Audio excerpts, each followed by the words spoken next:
रवीना के दो बच्चे थे। वो एक बड़ी कंपनी में काम करती थी।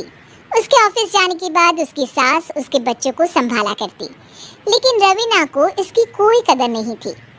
एक दिन रवीना अपनी माँ से फोन पर कहती है, मम्मी क्या बताऊं, मेरी सास तो बिल्कुल अच्छी नहीं है। वो समझती नहीं है कि मुझे कितना काम करना पड़ता है। एक तो ऑफिस तक का लंबा सफर और फिर 9 घंटे लगातार काम। बैठे बैठे तो मेरी पीठ अकड़ जाती है। खुद तो सारा दिन घर में मजे करती है, जब मन करा सोए, जब मन किया खाए।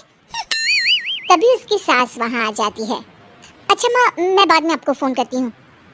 जी मम्मी जी, कोई काम है क्या आपको? क्या हुआ? रवीना बहू, सारा दिन तो तू ऑफिस के मजे लेती है, लेकिन यहाँ ये बच्चे मुझे आराम भी नहीं करने देते। मेरी तो तबीयत खराब हो रही है। तो आपको लगता है कि मैं दफ्तर में मौज करती हूँ? आपको क्या समझाऊं, छोड़िए। माँ, काम करना भी जरूरी है। मजबूरी नहीं होती तो मैं खुद ही अपने बच्चों को देख लेती। अब आज तो छुट्टी है ना, आज तो कम से कम घर का काम कर ले। बहू काम शुरू करती है। बच्चे के साथ काम करना उसके लिए असंभव हो जाता है। वो जाकर बच्चा सास को देती है और कहती है, मम्मी जी जरा बच्चा तो पकड़ लीजिए, मैं घर का काम कैसे करूं? जैसे मैं करती हूँ रोज बच्चे के साथ। तुझे बताऊं तो तू सोचती है कि कोई बड़ा काम तो है नहीं, बच्चा तो सोता रहता है। अब देख लिया। खैर, बस मैं यही तुझे समझाना चाहती थी। ला, बच्चा मुझे दे और काम कर। बहू मुंह बनाकर वहां से चली जाती है। वो मन में सोचती है, बात तो सही है, बच्चे के साथ घर का काम करना असंभव है। वो किसी तरह काम करती है और अगले दिन ऑफिस के लिए निकल जाती है। ऑफिस में उसकी सहेली उससे कहती है, यार तू तो बड़ी लकी है, तुझे तेरी सास खाना बना कर देती है, बच्चे भी देखती है और तुझे किसी बात की चिंता भी नहीं होने देती। अरे क्या लकी, बदले में मैं उन्हें पूरी कमाई जो दे देती हूँ और अपने बच्चे से दूर रहती हूँ। वो अलग, हर किसी को ना दूसरे की प्लेट में ज्यादा घी दिखता है। जा अपना काम कर।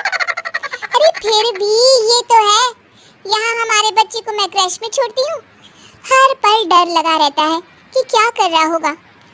खैर चल, मुझे क्या।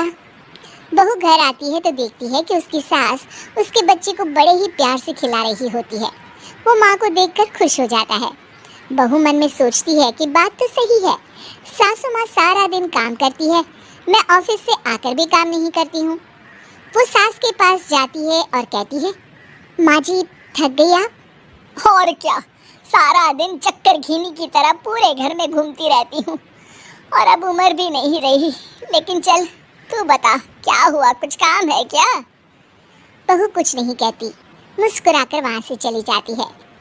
लेकिन अगले दिन सुबह सुबह बहू सास से पहले उठकर उन्हें चाय देती है। अरे आज सूरज कहाँ से उगा है, तू पहले उठ गई? चल अच्छा किया, मरने से पहले तेरे हाथ की चाय तो पी ली। चलो अब चलकर किचन में लगूं। माँ जी, आपको आज से काम करने की जरूरत नहीं है। काम करने की जरूरत नहीं है मतलब? क्या तू करेगी आज से सारा काम? इतने अच्छे तो हमारे नसीब नहीं है भाई। नहीं माँ जी, मैं नहीं करूँगी, ना ही आप करेंगी, बल्कि ये करेगी। तभी वहाँ एक काम वाली बाई आ जाती है। ये कौन है बहू? माँ जी, ये नौकरानी है और आज से सारा काम यही करेगी। मुझे माफ़ कर दीजिए माँ जी, मैं नहीं समझ पाई कि आप थक जाती हैं। आज से आप सिर्फ आराम करिए और मुन्ने के साथ खेलिए।